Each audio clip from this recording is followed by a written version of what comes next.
If you're one of the lucky trucking companies that have managed to get a Generation Xer or Millennial into your workforce, you're part of the minority when it comes to trucking companies in the country.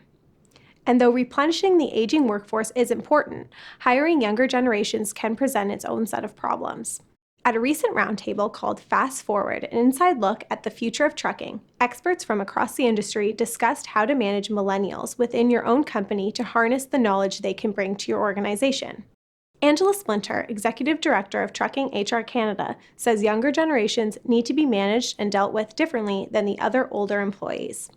When we talk about the younger generations, there's actually a whole field of study on managing the different generations within the workplace, and there's been a lot of research around the younger generations coming up, the Gen X, the millennials, and just what their life experiences have made them like. So for example, it's a generation that we know needs a lot more mentoring and coaching, in that they were coddled a lot, right? We called them the helicopter parents. They are failure averse to a certain extent because they've always been told they're doing really well, even when they lose, right? Like they get a medal simply for showing up, or a ribbon, and then, right, just for showing up. But that has translated into the workplace that they need a little more hand-holding because it's just sort of how they grew up.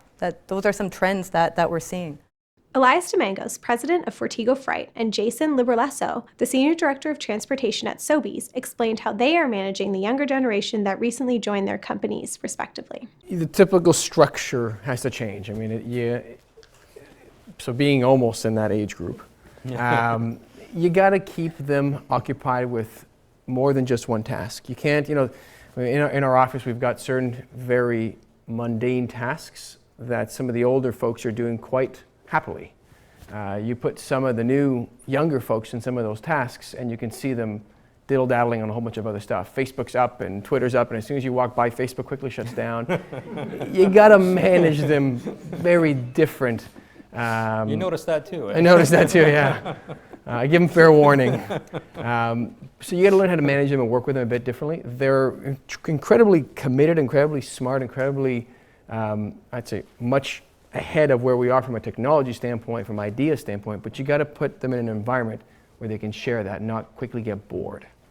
Jason, over to you on the shipper side of things. Are we facing this, I'm assuming we're facing a similar type of challenge. We are, and I think it's just the expectations of the employees, they don't want to wait for anything, right? Mm-hmm. So there's that impatience that I think that this generation has. And to make sure that we can kind of harness that, we need a high level engagement with those employees. We need to make sure that we're providing them all the tools. We need to make sure that their opinions count as well, most importantly, that they feel that they're adding some value to the conversation.